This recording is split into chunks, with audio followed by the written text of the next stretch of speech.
no site da igreja, você entra no canal do YouTube, você vai ter lá, tá aparecendo aqui. Então tá, beleza galera, vamos lá, começar a nossa Bible School, nossa aula de hoje. Nós estamos vendo Introdução à Bíblia, o módulo chamado Introdução à Bíblia.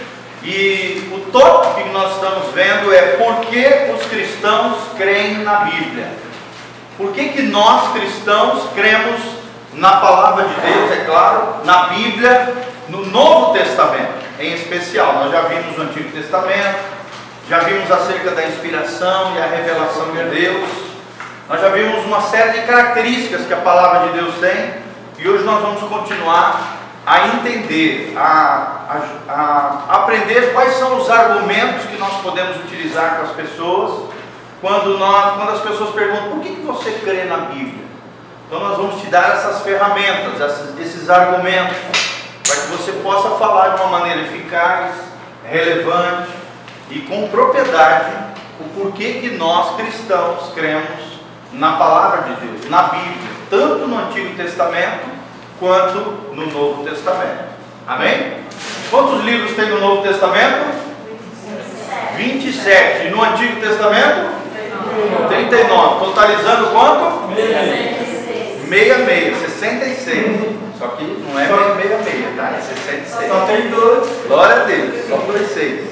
Tá bom? Então vamos lá. Vamos continuar a página 35. Nós estamos vendo que um dos argumentos que nós temos, além do testemunho do próprio Cristo no Novo Testamento, nós temos o testemunho dos apóstolos.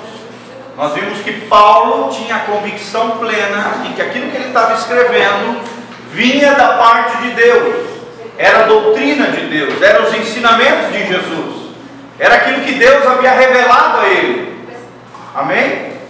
Pedro também tinha essa convicção de que aquilo que ele escrevia, e não só aquilo que ele escrevia, ele menciona também, nós vimos semana passada, que ele menciona Paulo também, e avaliza, legitima tudo aquilo que Paulo escreveu, dizendo que era algo, claro, complexo, não era fácil os escritos de Paulo, mas vinham também da parte de Deus. Então tudo isso nos dá segurança de que a Palavra de Deus foi avalizada não somente por Cristo, nos seus escritos, nas suas declarações, nas suas profecias. Jesus não escreveu nada, né? Foram os apóstolos que escreveram, mas também apostolicamente falando, os seguidores de Jesus avalizaram, a igreja primitiva, os primeiros cristãos, os primeiros pais da igreja, a história da igreja legitimou, autorizou e deu essa autoridade, né, que a Palavra de Deus tem para cada um de nós. Nós vimos tudo isso e vamos continuar aqui. Então Pedro aceitou os escritos de Paulo. Amém? Amém. Ainda mais diretas são as referências de Pedro, que Pedro faz ao apóstolo Paulo. Está ali em 2 Pedro 3,15, é o primeiro texto que nós vamos começar a ler, texto base do dia de hoje. Ele diz assim, página 35, lá embaixo: Pedro aceitou os escritos de Paulo, como igualmente o nosso amado irmão Paulo nos escreveu, segundo a sabedoria que lhe foi dada, ao falar acerca desses assuntos, como de fato costuma fazer em todas as suas epístolas. Quantas epístolas Paulo escreveu? Vocês sabem? 13 epístolas. O que é uma epístola, gente? Nós falamos semana passada. É uma carta pastoral, uma carta de um apóstolo, de um líder da igreja, avalizada por Deus, ouvida pelos irmãos.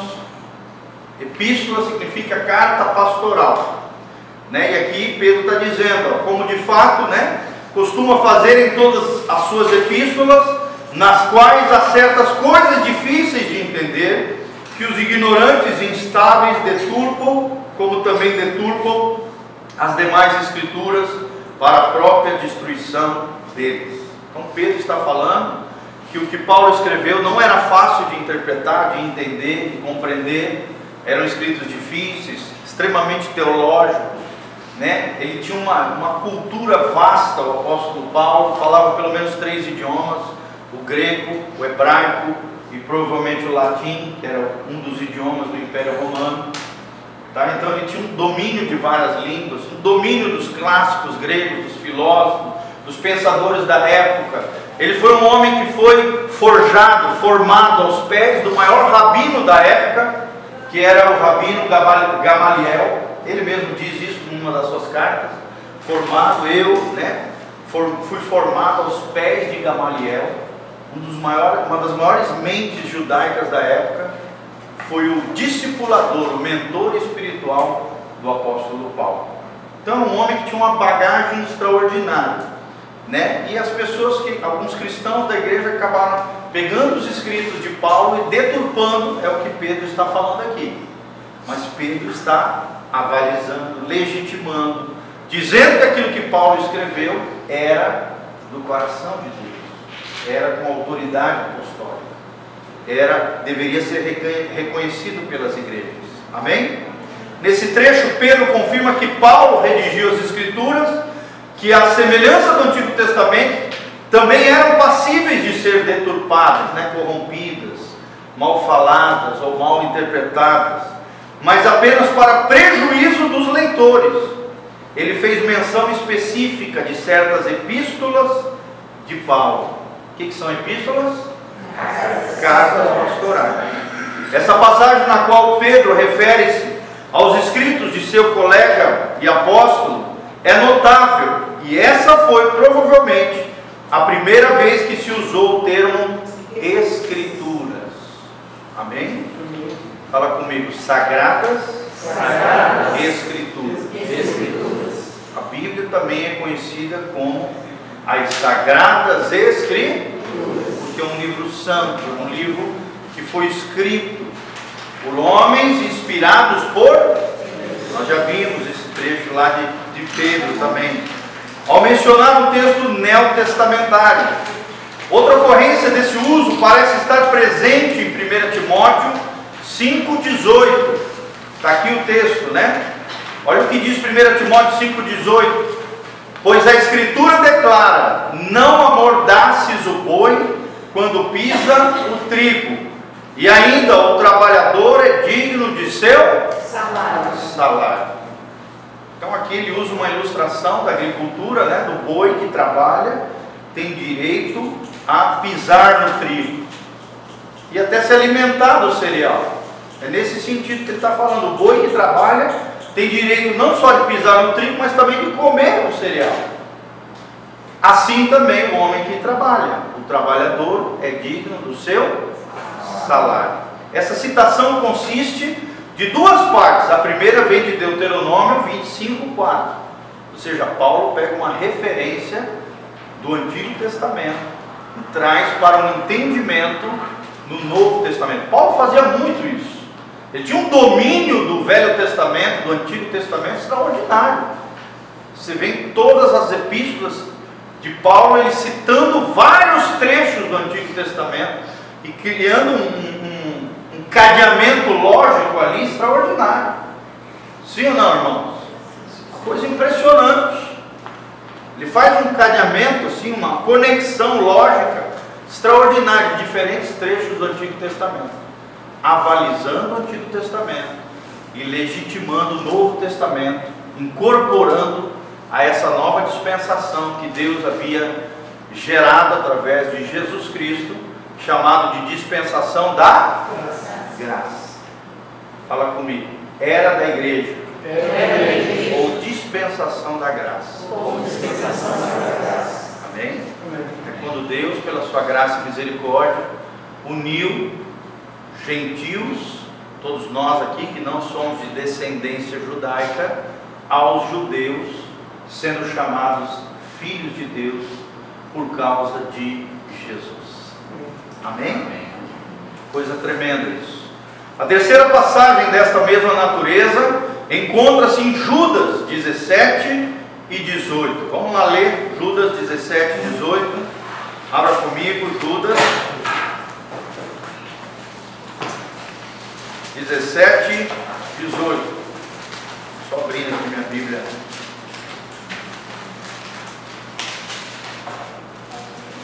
Judas, vocês sabem, só tem um capítulo, né? 17 e 18. Olha o que diz a Bíblia. Vós, porém, amados, Lembrai-vos dessas palavras anteriormente proferidas pelos apóstolos de nosso Senhor Jesus Cristo. Está mencionando Paulo, está mencionando Pedro, está mencionando Tiago. Os apóstolos do nosso Senhor Jesus Cristo, os quais nos diziam: no último tempo haverá escarnecedores, andando segundo as suas ímpias paixões. Ou seja, os apóstolos já haviam dito isso. E Judas está trazendo a memória aqui. Está trazendo a memória aquilo que os apóstolos já diziam. O tipo de gente que ia se levantar dentro das igrejas para causar confusão, facção, briga, escândalo, coisas terríveis, gente. Então às vezes a gente pensa: ah não, a igreja hoje está terrível. É claro que está num índice de iniquidade terrível mesmo, né? Mas sempre tem um remanescente fiel, glória a Deus por isso. Que eu e você sejamos parte desse remanescente fiel de Deus, a linhagem dos justos, amém? Os santos separados para Deus. Sempre vai haver impiedade, sempre vai haver pecado, sempre vai haver hipócrita, sempre vai haver fariseu, legalista, pessoa falsa. Naquele tempo já tinha, está aqui em Judas. Sensuais, né? Escarnecedores, homens que andavam segundo as suas paixões. Já existia naquela época. E os apóstolos já haviam alertado as igrejas, os irmãos, de que haveria esse tipo de pessoas. Pastor, então vamos voltar ali, fala. Bem altas perguntas, tá? Judas, no caso aqui, é o Judas traidor. Não, não é o Judas traidor. Esse aqui é o Judas, provavelmente irmão de Jesus. Tem 3 Judas na igreja, na Bíblia, tá? Que podem ser autor aqui, menos o Judas traidor. Porque foi antes dele. Exatamente, porque Judas morreu, se suicidou. Isso foi escrito depois da morte de Judas Iscariote. Provavelmente é Judas, o irmão menor de Jesus. Tá? Lembrando que Jesus foi primogênito, depois ele teve outros irmãos. Fala. Aqui diz que ele é irmão de Tiago. Sim, Tiago. Judas é irmão de Tiago. Ah, não, desculpa, então é isso mesmo, irmão de Tiago, foi isso mesmo. Certo, Confundi. Cristo é irmão de Tiago, aos chamados. Foi, confundi, é isso mesmo. Que bom, boa palavra. Mas também era de Jesus, era irmão de Jesus pela fé. Desculpa, gente. Às vezes a gente né? Tanta coisa na cabeça. Obrigado, irmão. Vamos lá. A terceira passagem desta mesma natureza encontra-se em Judas. Eu já falei ali.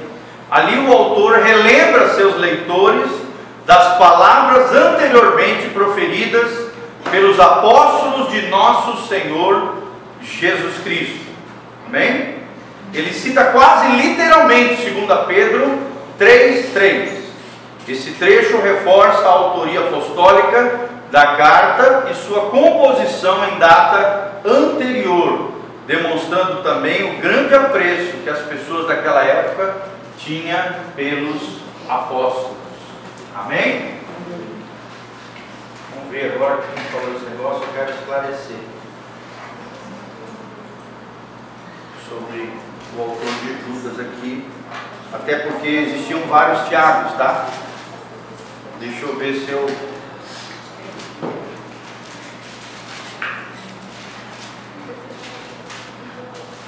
Não, essa Bíblia não tem.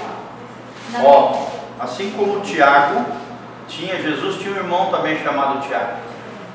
Minha Bíblia de estudo fala assim: assim como Tiago, Judas era meio-irmão de Jesus.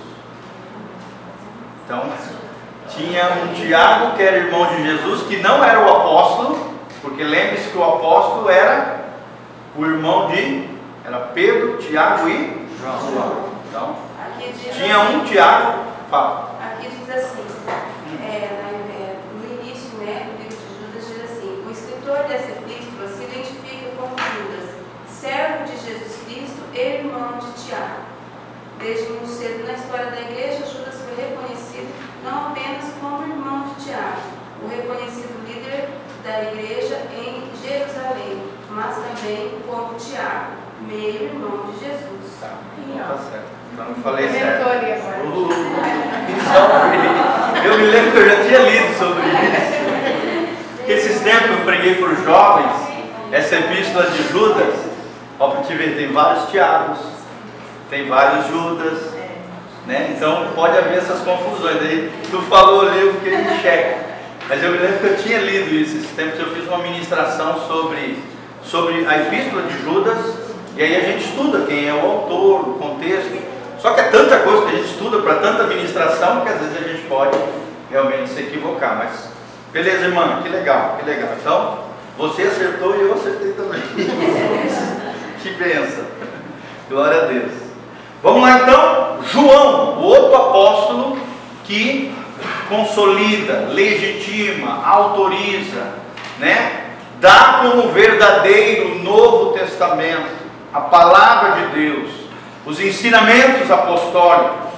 Lembrando que na época deles o Novo Testamento estava sendo escrito e as cartas pastorais circulavam entre os cristãos, entre as igrejas.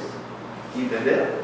Não era um volume fechado como nós temos hoje, com todos os 27 livros. Não, eram cartas que andavam e rodeavam, era para igrejas específicas, mas elas eram copiadas e passavam pelas outras igrejas. Era separado?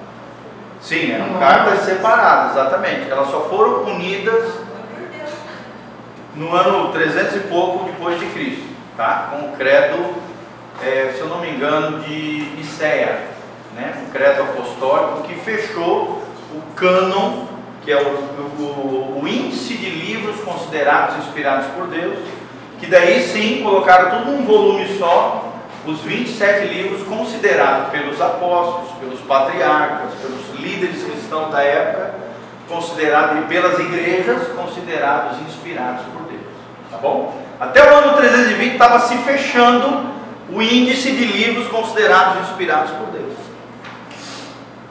Então, quando fala de João, de Pedro, de Paulo aqui, eles estavam escrevendo, eles eram os autores. Ok? Provavelmente, por exemplo, o primeiro evangelho, na nossa Bíblia, o primeiro evangelho é qual? Mateus, mas o primeiro evangelho a ser escrito, segundo os eruditos, os estudiosos, é Marcos. Tanto é que é o evangelho menor, mais sintético, né? Mais sintetizado. E aí vai se ampliando. Mateus, João, Lucas, e assim vai. Tá? Então não está em ordem cronológica os livros do Novo Testamento que nós temos na nossa mão. Como também não está em ordem cronológica os livros do Antigo Testamento nas nossas Bíblias aí. Tá? Então é importante a gente saber isso também. Vamos lá então, testemunho derradeiro é do apóstolo João. Ao escrever seu evangelho, ele se identifica como discípulo que se reclinou sobre o peito de Jesus durante a última ceia. Então, ele se identifica como o discípulo amado, o apóstolo de Jesus, o discípulo amigo de Jesus. João afirma que seus escritos e seu testemunho são verdade. Ou seja, ele cria naquilo que ele estava escrevendo, gente? Sim ou não? Sim. Ele considerava uma revelação do céu, palavra de Deus, doutrina apostólica. Em sua primeira epístola, João também apresenta uma argumentação detalhada do que testemunhara e afirma estar escrevendo uma mensagem recebida do próprio Deus. Vamos ler isso aqui, é importante. 1 João 1, de 1 a 5. Primeira epístola de João, de 1 a 5. Olha o que ele diz: o que era desde o princípio, o que temos ouvido, o que temos visto com os nossos próprios olhos, ele está falando de Jesus, o que contemplamos e as nossas mãos apalparam, está falando de alguém que tocou em Jesus. E com respeito ao verbo da vida, quem é o verbo da vida? Jesus. Quem é o verbo de Deus?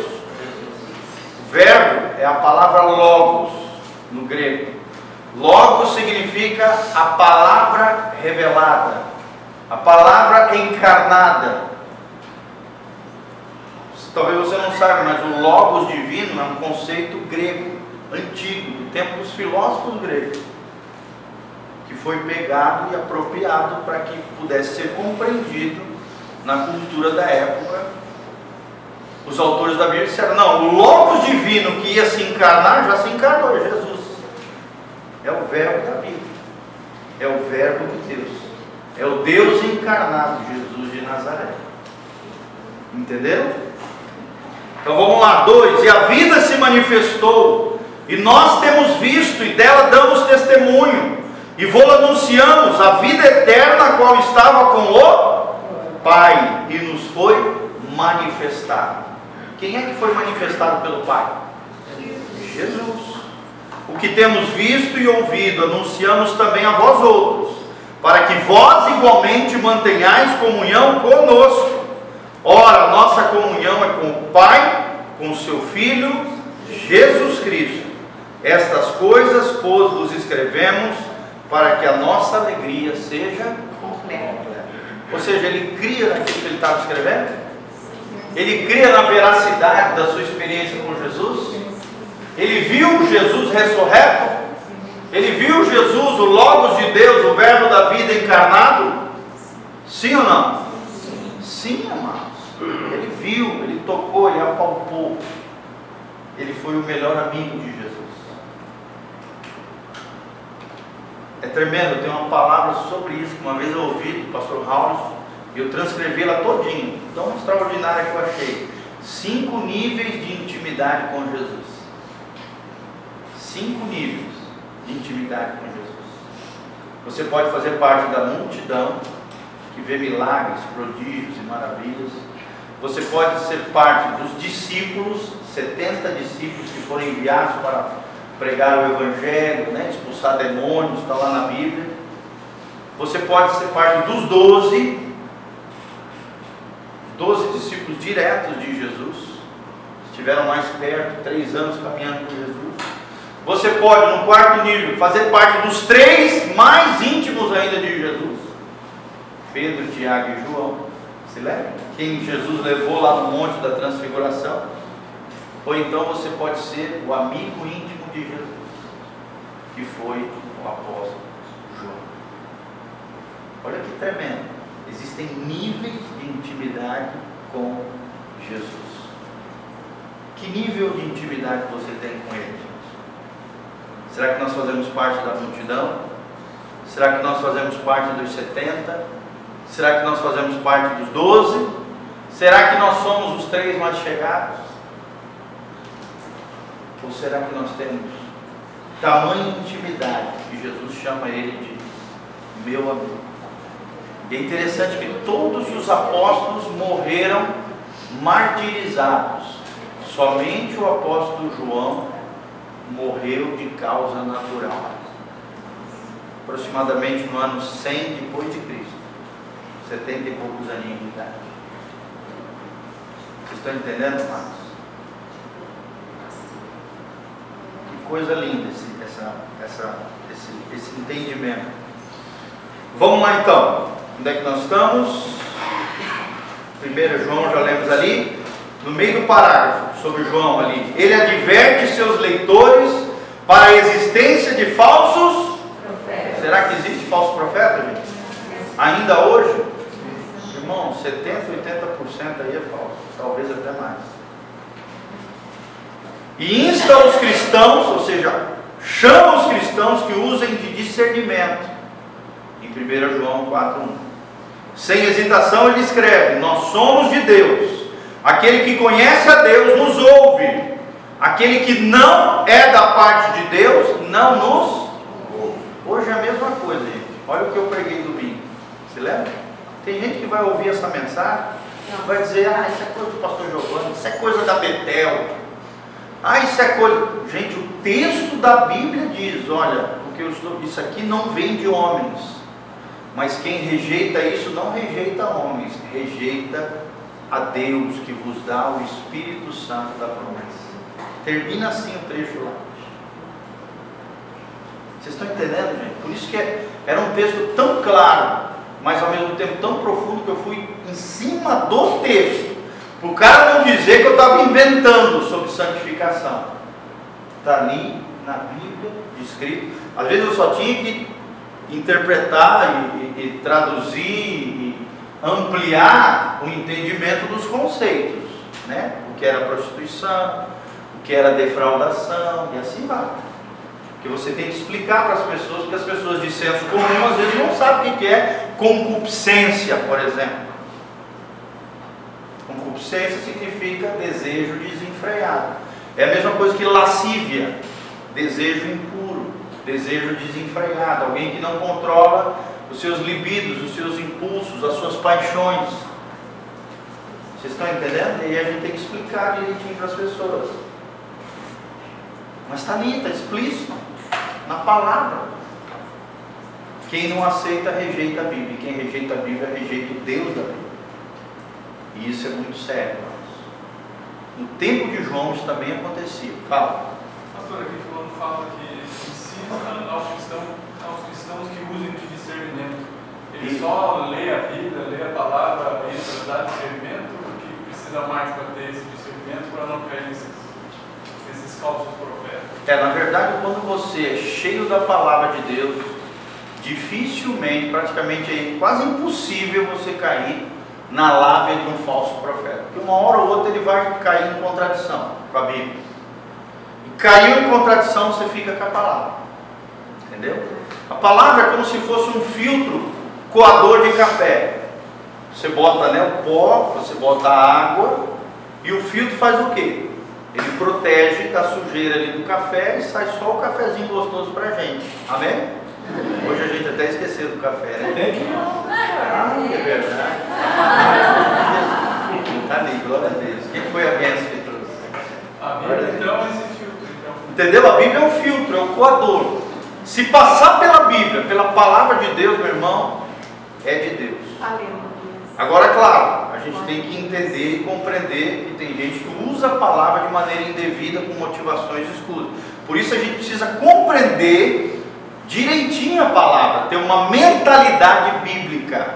Interpretação. Exatamente. Claro que é importante também, se possível for, se Deus derramar na sua vida, para potencializar mais isso que nós estamos falando, existe um dom chamado dom de discernimento de espíritos. Quem tem esse dom, praticamente jamais é enganado. Claro que é um ser humano, é falho, mas é muito difícil você enganar alguém que tem o espírito profético, que tem o espírito de discernimento e tem um conhecimento abrangente da palavra de Deus, uma mentalidade bíblica. Na verdade, gente, o que nos protege dos falsos profetas, das heresias, é essa mentalidade bíblica e a comunhão com o Espírito Santo de Deus. Pode até não ter o dom, mas se tem o Espírito Santo e uma mentalidade bíblica, o Espírito Santo te dá testemunho interior de que aquilo que a pessoa está falando vem de Deus. A Bíblia diz isso em Romanos 8. O Espírito Santo testifica ao nosso espírito de que nós somos filhos de Deus, de que aquilo vem de Deus. Não sei vocês já passaram por isso, quando você está ouvindo uma ministração de alguém, e aí aquela não é algo na alma, na emoção, é algo no teu interior. Deus fala, isso vem do céu, isso vem de Deus. E você tem aquela confirmação no teu interior, que aquela palavra que está sendo ministrada não vem do homem, não é fruto da sabedoria humana, é fruto do coração de Deus.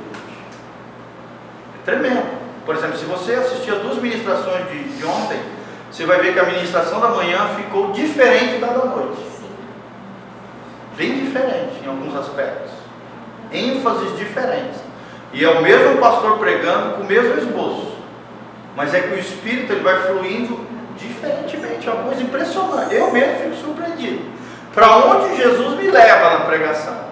É uma coisa assim, e que eu acho lindo e que eu sempre peço a Deus. Eu quero fluir. Eu quero navegar. É Deus que tem que falar, não é a minha mente humana. Eu me preparo, eu estudo, né? Eu fiz ali os textos que eu ia falar, mas é uma coisa impressionante. O Espírito vai levando para onde Ele quer. Ficou duas ministrações diferentes, com ênfases diferentes. Eu achei que a da noite ainda ficou mais solta e melhor, talvez. E eu até peguei mais pesado para a turma à noite. Mas não foi pesado. É pesado assim, humanamente falando, né? Humanamente falando. Biblicamente não, foi corretíssimo. Foi em cima do que a Bíblia diz. Quer gostem ou não. Tem gente que não gosta. de palavra, né? Mas às vezes é necessário.